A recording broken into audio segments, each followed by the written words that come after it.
Hello everyone, welcome in my class.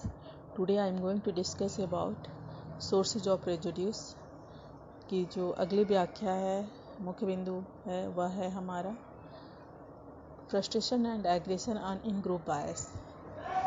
Right now I am going to discuss about in group bias. उसके बाद then I will come next point frustration and aggression. In group bias क्या होता है? आपका जो group है यानी group के प्रति आपका पक्षपातपूर्ण रवैया, यही होता है इन ग्रुप बायस। इसे एक बहुत ही साधारण से उदाहरण के द्वारा मैं आपको समझाने का प्रयास करें। एक प्रतिष्ठित कॉलेज के प्रधानाचार्य दूसरे कॉलेज के प्रधानाचार्य के प्रति नेगेटिव एटीट्यूड रहते हैं। क्यों? क्योंकि उनको लगता है कि उनके जो शिक्षक हैं उनका जो कार्य करने का तरीका है, यानी वो उनका एक ग्रुप है, शिक्षक हो या जो भी हो, उनका एक ग्रुप है और वो ग्रुप के प्रति उनका जो एटीट्यूड है वो पॉजिटिव है, ठीक है। लेकिन दूसरे कॉलेज के प्रधानाचार्य के प्रति उनका नेगेटिव एटीट्यूड रहता है। यही होता है इन ग्रुप बायस।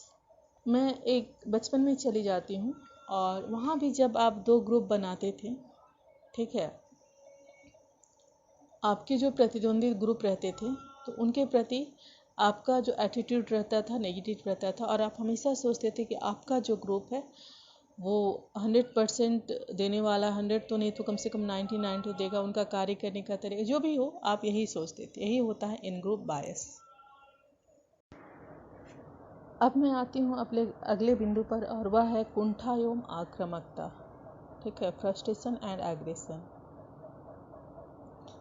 इसे बैली का बकरा सिद्धांत भी हम कह सकते हैं। मैं शुरू ही कर रही हूँ एक उदाहरण के द्वारा, तो ये क्या है कि आपके मन में ये क्लियर हो जाएगा।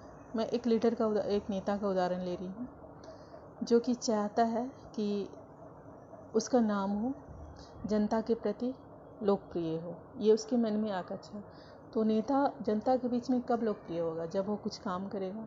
तो वह चाहता है कि कुछ स्कूल बनवा दे, कुछ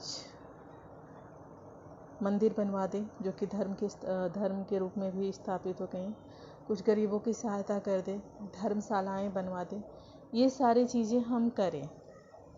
लेकिन सरकारी सहायता के बिना तो ये संभव नहीं है, तो वह नहीं कर पाता है। तो उसके मन में एक फ्रस्ट्रेशन रहता है कि कहीं ना कहीं मुझे आगे बढ़ने से रोका जा रहा है। ये कुंठा जो है धीरे धीरे उसमें इतनी अधिक बैठ जाती है कि वह एग्रेसिव रूप में काम करने लगता है और जब वो नहीं कुछ कर पाता है तो जो गरीब जनता है या जो कोई और है नीचे तबके, उस पर इसका ब्लेम डाल देता है।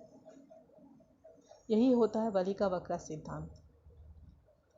और पूर्वाग्रह को विकसित करने में यह भी बहुत महत्वपूर्ण भूमिका अदा करता है। आज के लिए इतना ही। कल मैं आपसे फिर मिलूंगी, तब तक के लिए stay with me. Have a nice day.